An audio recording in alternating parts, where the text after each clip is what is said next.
Bapak Haji Hercules Rosario Marcel. Alhamdulillah di sana juga saya minta doa pada beliau, semoga organisasi kita Porkabi ini lebih maju, yang dipimpin oleh ketua kita Bapak Haji Muhammad Ihsan SH. Saya berdiri di sini sebagai jawara Betawi, jawara Porkabi yang selama ini dulu pernah ada. Porkabi memang harus ada jawara.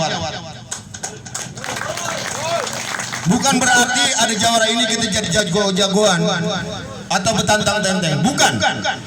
Tapi kalau kita diganggu, maaf, lagi tidur kita bangun, itulah kita jawara Porkabi.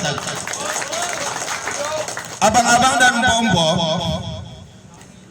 yang hadir malam ini di Porkabi, jawara Porkabi adalah otonom yang langsung di bawah pimpinan Ketua Umum DPP Porkabi.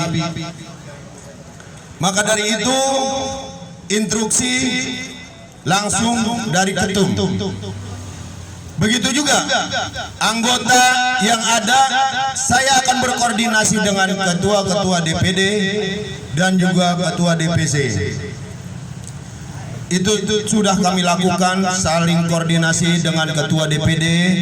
Alhamdulillah waktu itu saya undang ketua DPD Bapak Haji Juanda, Abang Haji Juanda, Abang Haji Jamal, dan Bang Haji Toto juga alhamdulillah hadir, dan abang-abang lain yang saya nggak sebutkan, tapi memang alhamdulillah bisa hadir dalam acara undangan saya waktu itu di Kemang di Aladin. Alhamdulillah kesepakatan telah kita dapat dari ketua DPD yang nantinya anggota dari jawara Porkabi itu atas rekomendasi dari ketua DPD dan juga ketua DPC dan juga anggota-anggota di luar dari anggota Porkabi yang akan kita rekrut, tapi insya Allah dengan koordinasi dan izin dari ketua DPD dan DPC.